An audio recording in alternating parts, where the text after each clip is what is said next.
Salut, c'est Alex. Aujourd'hui, on va voir ensemble pourquoi et comment créer un article invité. Allez, c'est parti. Alors effectivement, peut-être que vous avez envie d'être publié dans des journaux à renom comme le JDN, Stratégie, Madines ou bien d'autres. Et finalement, l'article invité va vous permettre de faire ça. Alors, une petite définition. Effectivement, l'article invité ou en anglais le guest blog ou guest blogging, c'est une pratique effectivement qui consiste à rédiger et publier des articles sur un blog qui est autre que le sien ou autre que le vôtre. Et effectivement, vous allez être considéré par conséquent comme un contributeur ou un blogueur invité. Alors pourquoi proposer un article invité? Effectivement, c'est quelque chose qui peut être un peu contre-intuitif. Parce que finalement, lorsqu'on passe du temps à rédiger du contenu, c'est quand même, on pourrait se dire que c'est bien que ça reste sur son propre site web.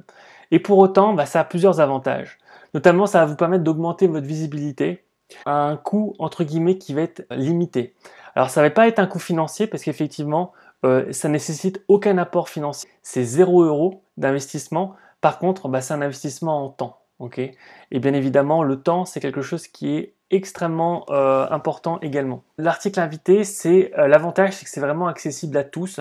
Donc, à partir du moment où vous avez l'envie de rédiger, vous pouvez le faire sans aucun problème. L'autre avantage, c'est que c'est un excellent moyen effectivement pour se faire connaître auprès d'une audience cible. Et typiquement, oui, lorsque vous allez être publié sur des sites web qui correspondent vraiment à votre audience, et ça peut vraiment vous permettre d'être connu auprès des gens finalement qui suivent cette thématique-là. Autre point, l'autorité. Effectivement, si vous voulez gagner en renom ou en visibilité ou vous faire un nom dans une thématique ou dans un secteur donné, finalement, l'article invité va vous permettre de gagner en légitimité en fait. L'autre élément, c'est d'un point de vue SEO. Effectivement, les articles invités vont vous permettre, la plupart du temps, pas toujours, mais la plupart du temps, d'obtenir des backlinks sur votre propre site et par conséquent, ça va vous permettre d'augmenter l'autorité globale de votre site si jamais ces backlinks sont de qualité.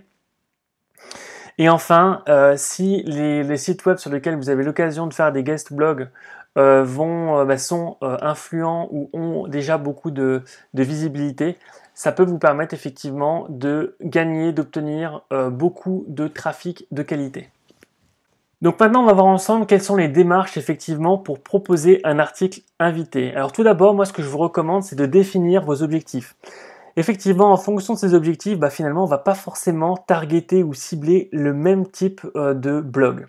Par exemple, si votre objectif c'est d'obtenir du trafic sur le court terme, ça veut dire que vous allez par exemple essayer de cibler des sites web qui ont beaucoup de volume et beaucoup de personnes qui se rendent dessus. Okay.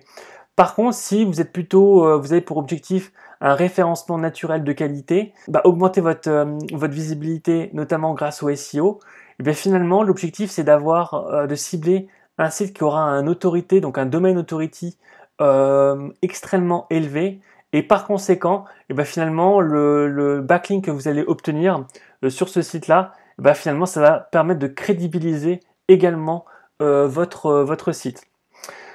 Enfin, effectivement, vous pouvez aussi le faire dans le but simplement d'augmenter votre crédibilité, encore une fois, sur un secteur. Lorsque vous, par exemple, vous exprimez sur un site web de niche, il y a potentiellement pratiquement personne, ou très peu de personnes en tout cas, qui vont se rendre sur ce site web, mais dans la mesure où c'est une audience qui est extrêmement ciblée et qui correspond, et finalement, ça va vous permettre de gagner en autorité si votre papier est vraiment intéressant et vous faites preuve d'expertise par rapport à une thématique donnée. Dans un second temps, en fait, ce qu'on va faire, c'est qu'on va créer une liste avec les différents blogs qui peuvent répondre justement à ces objectifs qui sont ici. Et donc, alors pour cela, vous allez en chercher beaucoup. Et donc, par exemple, l'une des méthodes, vous allez simplement vous rendre sur Google, taper article invité plus votre thématique. Alors par exemple, moi pour le coup, c'est donc article invité SEO par exemple. Et en fonction de ça, on regarde les différents résultats qui remontent. Si certains sites proposent, leur faire un article. Ensuite, recourir aux sites de référence. Effectivement, sur votre secteur, il y aura forcément des sites qui vont se démarquer, qui seront connus. Et donc, si vous avez la possibilité de les contacter, plutôt de les rajouter dans votre liste, ça peut être un élément qui peut être intéressant. Ensuite, donc s'inspirer de la concurrence. Effectivement, peu importe dans quel domaine vous êtes, la plupart du temps, vous êtes dans un domaine qui va être concurrentiel. Et donc, s'inspirer de ce que fait la concurrence, ça va être un élément essentiel car vous allez pouvoir voir, par exemple, s'ils se sont exprimés dans d'autres blogs, sur d'autres sites web. Et enfin, se référer à sa communauté. Effectivement, la communauté, c'est un point important, notamment au niveau des forums. Dans les forums, vous allez pouvoir, entre guillemets, voir ce qui se dit par rapport à une thématique ou par rapport à un secteur donné. Et donc, vous allez pouvoir potentiellement trouver des nouveaux sites que vous ne connaissiez pas ou confirmer certains sites que vous connaissiez déjà et les rajouter dans votre liste. Donc, une fois qu'on a tout ça dans cette liste, donc on a tous ces articles, bien évidemment, va falloir faire du tri en fait. Et donc, le premier élément à trier, c'est savoir est-ce que ces sites que j'ai choisis acceptent-ils les articles invités, oui ou non. Si c'est non, ça veut dire que directement, on peut les rayer de la liste et passer au second site, parce que bien évidemment, ça ne fait pas partie de leur stratégie. Donc regardez bien ça. Parfois, au sein même des pages, des sites web indiquent qu'ils acceptent les articles invités. D'autres ne le disent pas, donc il va falloir faut quand même contacter les propriétaires de sites pour qu'ils confirment. Mais globalement, regardez bien cette information, essayez de chercher en tout cas sur le site avant pour voir si jamais ils proposent ou non des articles invités. Ensuite, le blog est-il cohérent avec votre thématique ou avec votre audience? Effectivement, les articles invités, c'est bien. Le truc, c'est que si jamais vous faites des articles invités sur des sites web où finalement les thématiques sont tellement généralistes ou tellement génériques que finalement votre audience ne sera pas là en fait. Et donc, certes, ça sera un site avec beaucoup de visibilité, mais finalement, ça ne va pas servir à grand chose. Donc regardez globalement si le site est cohérent avec votre thématique également, et voir si jamais l'audience correspond à la vôtre en fait.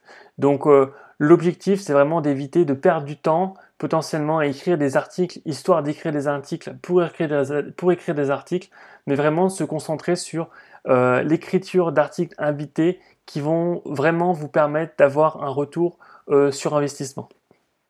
Ensuite, le blog a-t-il de l'autorité? Effectivement, l'autorité d'un site, c'est quelque chose qui est vraiment important, tout simplement parce que parfois, on peut avoir des sites qui n'ont pas forcément beaucoup de trafic, mais qui ont énormément d'autorité, et si jamais vous êtes sur un secteur qui est assez proche, et bien finalement, capter sur cette autorité de site, ça va vraiment vous permettre d'augmenter votre propre autorité grâce à la qualité du backlink. Donc vraiment, ne pas sous-estimer l'autorité des sites. Et enfin, effectivement, vous pouvez regarder si le contenu invité, est-ce qu'il est bien mis en valeur, oui ou non. Effectivement, parfois, lorsqu'on regarde des sites ou des blogs qui acceptent des articles invités, en fait, on se rend rapidement compte que les articles qui sont de l'ordre de l'article invité sont mis entre guillemets un peu au rebut en fait. Donc ils sont pas du tout mis en avant. Et donc là finalement, l'objectif c'est pas d'écrire un contenu pour qu'il soit invisible en fait. Soyez vigilants par rapport à ça. Alors ensuite, la quatrième étape, effectivement, préparer la demande d'articles invités.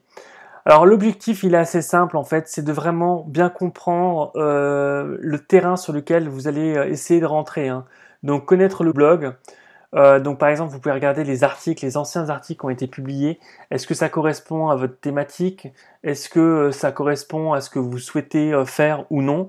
Est-ce que c'est du contenu qui est attendu, qui est plutôt du B2B, du B2C? Quel est le niveau d'expertise de l'audience? Est-ce que c'est plutôt des gens qui sont entre guillemets des amateurs, des experts? Bref, en fonction de ça, ça va aussi permettre finalement de voir quel type de contenu est susceptible de plaire. Et enfin, le ton. Est-ce qu'on est sur un ton qui est plutôt professionnel ou plutôt amical? C'est des éléments qui sont importants de vérifier, car finalement, ça va être aussi une bonne façon pour vous, que vous allez écrire l'email, de vous adapter finalement aux besoins de l'auteur du site web. Et donc par la suite, ce que vous allez faire, donc étape 5, proposer donc un article invité. Donc la plupart du temps, ça se passe par email. Alors si jamais vous êtes déjà intégré dans les communautés, alors c'est encore mieux parce que vous pouvez discuter avec les gens, prendre un verre, etc. Et donc faire vos demandes entre guillemets à ce moment-là. Mais la plupart du temps, ça se passe par email. Donc moi, ce que je vous recommande, c'est de faire un email qui soit clair et concis, notamment au niveau de l'objet du mail. Donc par exemple, vous pouvez mettre proposition article invité. Alors par exemple, si vous avez l'idée d'un article, vous mettez le titre de l'article, ou si jamais vous voulez mettre votre nom, vous pouvez, donc proposition article invité, votre nom ou votre blog. Ça peut être aussi des choses qui peuvent être intéressantes. Ensuite, faites une brève présentation de vous-même. Alors partez pas sur une présentation autobiographique de 100 pages, mais résumez qui vous êtes en 3 lignes, 3-4 lignes max. Et effectivement, après, dites clairement que vous souhaitez écrire sur le site concerné. Alors, pour cela, soit vous pouvez me proposer un article invité immédiatement, soit vous pouvez faire une demande de renseignement. Alors, il y a des avantages, des inconvénients aux deux. Par exemple, si vous proposez dès le premier email un article invité à la personne, bien finalement, ça peut prouver entre guillemets que vous êtes vraiment motivé et la personne va se dire ok, donc il a déjà créé du contenu, il a entre guillemets déjà montré un peu patte blanche, et ça globalement c'est un élément qui est assez positif. Mais si jamais vous ne souhaitez pas le faire dans l'immédiat, vous pouvez simplement faire une demande de renseignement, tout simplement parce que parfois effectivement vous allez proposer un article et finalement la personne va se dire ok, cet article il est bien, mais en fait il correspond pas du tout à ma ligne éditoriale. Donc là pour le coup ça peut être une sorte de stop directement, ce qui est un peu dommage. Après encore une fois, si vous faites bien ce travail ici, globalement, il n'y a pas de raison que ça clash.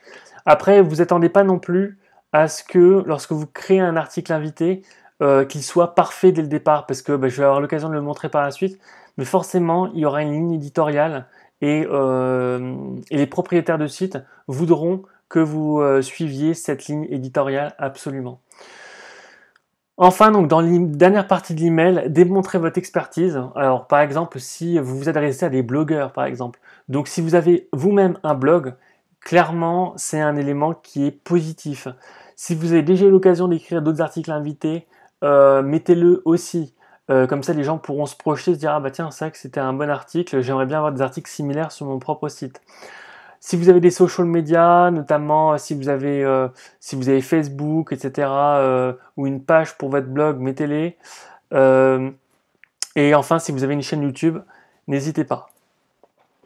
Dans tous les cas, effectivement, et c'est pour ça que je l'ai mis en blanc ici, dans tous les cas, soyez patient et compréhensif. Pourquoi est-ce que je dis ça?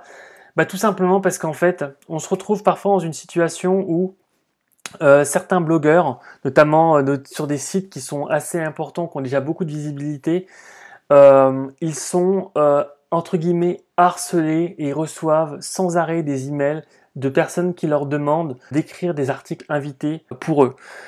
Le seul truc, c'est que, alors, moi je suis un peu entre les deux en fait par rapport à ça. Dans tous les cas, la bienveillance, la gentillesse, la patience et la compréhension, c'est absolument la clé. Par exemple, si vous voulez être publié dans un site et que vous demandez donc l'autorisation à un propriétaire de blog de faire un article invité et que finalement vous n'avez aucune réponse, c'est pas forcément contre vous, hein. On a tous des vies qui sont chargées, qui sont occupées. Par conséquent, voilà, parfois on peut ne pas du tout recevoir de réponse. Dans tous les cas, donc soyez compréhensifs, soyez patients, relancez pourquoi pas, mais relancez gentiment aussi. Soyez pas non plus en mode agressif. Et je dis ça aussi de l'autre côté, tout simplement parce que moi, par exemple, là récemment avec Tweno, j'ai fait la même démarche en fait que je suis en train de vous présenter là, et donc j'ai contacté des blogueurs, notamment pour proposer des articles invités. Et dans le tas, alors bien évidemment, il y a des personnes qui ne m'ont pas du tout répondu. Il y en a certains qui m'ont répondu et en fait, j'aurais préféré ne pas avoir de réponse en fait. Tout simplement parce que c'était d'une très très grande impolitesse. Donc du style, voilà, j'en ai marre de recevoir toujours ce même type de truc. Bref, ça donne une très mauvaise image. Donc je peux comprendre bien évidemment quand on reçoit des centaines d'emails par semaine, que ça soit entre guillemets un peu pénible. Mais quand vous êtes un blogueur et que vous n'allez pas recevoir d'articles invités, mettez-le en rouge, en gras, en géant, en clignotant sur votre site. Par exemple, moi, lorsque j'ai contacté des sites qui proposaient, pour leur proposer un article invité, globalement, la plupart en fait parlaient justement des articles invités. Et donc, c'était susceptible, entre guillemets, de matcher, entre guillemets. Donc bref, si jamais vous en avez marre de recevoir trop de demandes, et bien dans ce cas-là, créez une section sur votre site avec articles invités et sur lequel vous allez mettre je ne veux plus recevoir d'articles invités. Point à la ligne, vous mettez ça en rouge, ça évite à tout le monde de perdre du temps en fait. Donc dans tous les cas, soyez patient, que vous soyez autant alors du côté blogueur que du côté prospection. Donc si vous recherchez à être présent sur un site et que vous voyez que les personnes ne vous répondent pas, le prenez pas personnellement. Si jamais vous voyez qu'ils vous répondent mal, dites-vous simplement qu'ils sont complètement désabusés et complètement surchargés par rapport à ça. Ne prenez pas personnellement non plus. Après, moi ce que je tiens aussi à dire, c'est que les mails qui sont envoyés, qui sont pas polis, d'un point de vue personnel et d'un point de vue branding, il n'y a rien de pire en fait. Moi par exemple, les gens qui m'ont refusé de manière très très impolie, vous pouvez être sûr d'un truc, c'est que je ne les recontacterai plus jamais. Alors j'ai tendance à être un peu excessif, mais maintenant c'est fait quoi. Et par la suite, peut-être qu'un jour eux me recontacteront, on verra. Mais ne vous mettez pas dans la situation où finalement vous allez vous mettre des gens à dos. Ok. Bref, c'était une parenthèse assez longue, mais je pense qu'elle était quand même importante. Donc maintenant, on va imaginer que vous êtes autorisé à rédiger un article invité. Donc, alors, tout d'abord, effectivement, lorsque les gens vous autorisent à rédiger, ça veut dire une chose qui est claire, ça veut dire qu'ils vous font confiance. Donc, c'est un peu comme tout, hein. Lorsqu'on vous fait confiance et que vous trahissez cette confiance, bah, vous pouvez être la plupart du temps un peu out of the game, quoi. Donc, essayez vraiment de ne pas les décevoir et de proposer quelque chose qui soit adapté à ce qu'ils souhaitent, à leur ligne éditoriale notamment. Donc, au niveau de la rédaction de l'article, moi ce que je vous conseille effectivement, alors premièrement, essayez toujours de choisir des articles qui sont de qualité. Ne vous dites pas, parce que c'est un article invité, je vais proposer un truc qui est un peu moyen. Non, proposez quelque chose qui est de qualité, qui est bien, vous engagez aussi votre nom, c'est important. Ensuite, donc, proposez par exemple des articles qui vont être percutants, ça peut être par exemple des tutoriels, par exemple vous pouvez mettre des tops dans votre article, vous pouvez faire des classements, vous pouvez poser des questions, bref, il y a des choses à faire à ce niveau-là. Vous pouvez aussi effectivement alors, rédiger une introduction qui soit particulièrement captivante. L'introduction c'est vraiment capital parce que en fait c'est vraiment ce qui va déterminer le fait que les gens vont lire votre contenu ou non en fait.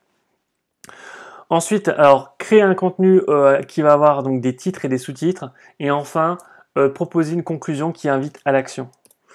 Donc autre point donc qui est lié directement à la rédaction de l'article, bien évidemment dans la mesure où je travaille en SEO et que mon agence donc Tweno fait du SEO, je vais forcément vous parler un peu de SEO et donc penser optimisation. Donc qu'est-ce que ça veut dire? Insérer des mots-clés dans votre titre, dans l'URL, dans l'introduction, dans le texte, dans la conclusion, bref, insérer ces mots-clés au bon endroit sans pour autant trop en faire, donc faire de la suroptimisation. Ensuite, proposer un contenu qui va être précis et détaillé. Personnellement, donc pour Tweno, je vais laisser la possibilité aux gens qui le souhaitent d'écrire également des articles invités sur mon propre blog, donc le blog de Tweno. Et typiquement, je n'accepterai que des articles qui feront au moins, donc minimum, 2000 mots. Pourquoi? Alors l'idée, c'est pas d'être méchant, l'idée, c'est pas d'être etc. ou je ne sais quoi. C'est simplement le fait de dire que pour qu'un article soit de qualité, précis et détaillé, en SEO, s'il fait moins de 2000 mots, c'est pratiquement impossible et la plupart du temps, en fait, on va se contenter de généralité, en fait. Donc, c'est pourquoi ça sera du contenu qui fera au moins 2000 mots. En tout cas, pour mon propre blog. Ensuite, pensez à segmenter l'article, donc avec des balises H1, H2, H3. Faites un maillage, donc maillage interne, maillage externe, c'est important également. Optimiser les images au niveau de la taille, au niveau des titres, au niveau des alt tags, il faut que tout ça soit rempli correctement. Ensuite, les métadescriptions, il faut que ça soit aguichant, donc pour cela, il faut mettre les informations typiquement dans Yoast SEO. Donc une fois que l'article est terminé, bien évidemment, il va être corrigé par le propriétaire du site qui va se donner le droit de l'accepter ou de le refuser ou de potentiellement vous dire vous devez retravailler telle partie, telle partie. Par exemple, si jamais l'optimisation SEO n'est pas faite correctement, c'est possible que la personne vous dise voilà, là par exemple vous n'avez mis aucun aucune balise pour segmenter. Il n'y a aucun H2, aucun H3, aucun H1, bref, il n'y a rien. Ça va pas du tout. Bref, faut harmoniser, quoi. Donc, c'est possible qu'il y ait des sortes de mini aller-retour. Après, globalement, si vous avez déjà écrit du contenu sur un site web, bah, tout ça, c'est le minimum en fait à faire lorsqu'on crée un article. Donc, vous ne serez pas surpris. Et donc, si tout est bon, bah, ça va être validé, bien évidemment. Et donc, lorsque c'est validé, bah, le travail n'est pas terminé non plus, hein. L'objectif, ça va être de partager ce contenu auprès de votre communauté, auprès de votre réseau, donc les réseaux sociaux typiquement, auprès de votre mailing list. Et pensez également que lorsque vous publiez, il y aura forcément des commentaires qui vont être faits sur votre article. Et par conséquent, il faudra y répondre. Vous n'êtes pas obligé de faire des paragraphes de 15 000 lignes, mais au moins répondre poliment si jamais des points intéressants sont soulevés, si jamais il y a des personnes mécontentes, ça peut arriver aussi. Donc bref, faites des réponses toujours avec courtoisie et essayez vraiment au maximum d'aider des gens si jamais ils se posent des questions. Ça peut être un élément qui est intéressant. Donc maintenant, on va passer à la partie commentaires. Alors effectivement, la partie commentaires, en fait, dans la partie commentaires, j'ai vraiment mis un peu des éléments que je ne sais pas trop où placer dans le reste de la présentation, mais qui me semblaient quand même importants de rajouter. Alors, B2B ou VS B2C, pour les articles invités. Alors, je préfère vous le dire tout de suite, si jamais vous êtes dans le business, donc dans un business B2B, avoir un blog, premièrement, c'est essentiel. Et deuxièmement, les articles invités sont vraiment faits pour vous, en fait. C'est parfait pour le B2B. Vous allez vraiment pouvoir avoir... C'est une opportunité qui est énorme. Vous allez réussir à gagner beaucoup plus de visibilité. Vous allez gagner beaucoup plus d'autorité. Bref, c'est vraiment du positif quand on est en B2B. En B2C, c'est nettement plus compliqué, / très difficile.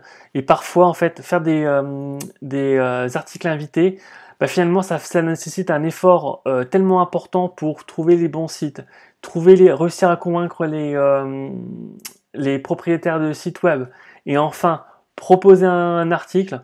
Finalement, le retour sur investissement est beaucoup moins bon. Donc, pour B2B, faites-le absolument. Pour B2C, ça dépend. Ça vaut pas forcément le coup tout le temps, en fait. Ok, donc maintenant on va voir ensemble donc, la stratégie de création de contenu. Alors, effectivement, ça c'est un élément que j'ai pu voir notamment chez un influenceur qui s'appelle Neil Patel aux États-Unis. Et en fait, j'ai trouvé que c'était un élément qui pouvait être intéressant et un bon indicateur. En fait, ce que Neil Patel dit, c'est que si vous proposez, si vous êtes capable de créer plus de 2 articles par semaine, et bien finalement, ça vaut le coup d'avoir votre propre blog pour créer votre propre autorité de site, obtenir votre propre audience, tout simplement parce que finalement, vous allez être vraiment, entre guillemets, maître chez vous. Vous êtes propriétaire des murs, en fait, donc à savoir votre blog. Et ça veut dire que si vous voulez par la suite faire des changements, optimiser la conversion, c'est possible de le faire. Donc par exemple, si vous n'arrivez pas à produire au moins 2 articles par semaine, finalement la piste de l'article invité, c'est sans doute la meilleure pour vous. Pourquoi ? Tout simplement parce qu'en fait, ça va vous permettre d'avoir de la visibilité très facilement, très rapidement, et donc de vous faire un nom rapidement grâce finalement à la visibilité des autres sites web, des autres plateformes. Donc globalement, entre les deux, tout dépend en fait de votre capacité à créer du contenu.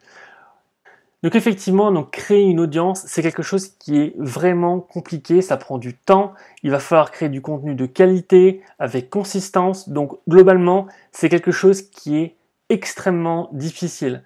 Et donc c'est pourquoi, si jamais vous avez cette tendance à créer beaucoup de contenu de qualité, eh bien faites-le directement sur votre blog en proposant de temps en temps un article invité, pourquoi pas, c'est quelque chose d'intéressant. Néanmoins, si jamais vous vous dites que vous ne serez pas capable de créer du contenu sur le long terme, privilégier de mon point de vue les articles invités, c'est quelque chose qui est intéressant, tout simplement parce que finalement, ça va vraiment vous permettre de surfer, entre guillemets, sur des sites web tiers et donc de profiter d'une audience qui est déjà construite sur d'autres sites web. D'accord ? Donc voilà, j'en ai terminé pour les articles invités. J'espère que ça vous aura intéressé. Dans tous les cas, n'hésitez pas, si jamais vous avez un blog, à utiliser cette stratégie. Elle est vraiment efficace.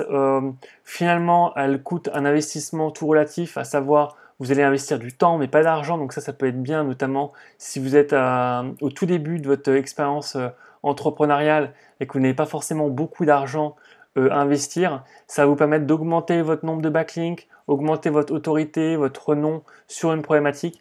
Donc globalement, ça a beaucoup d'avantages, l'article invité.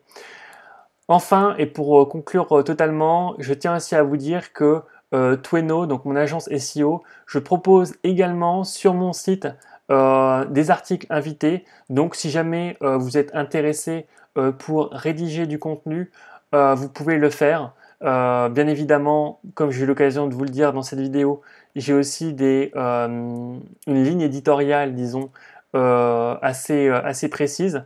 Mais globalement, si vous faites du contenu de qualité et que vous êtes motivé pour écrire sur mon propre site web, donc Tweno, faites-le et j'essaierai d'être le plus courtois, contrairement à ce que j'ai pu dire tout à l'heure sur les blogueurs qui n'étaient pas vraiment sympathiques. J'essaierai d'être le plus courtois possible pour vous accepter et pour faire en sorte qu'on fasse un petit morceau de chemin ensemble. Allez, à bientôt.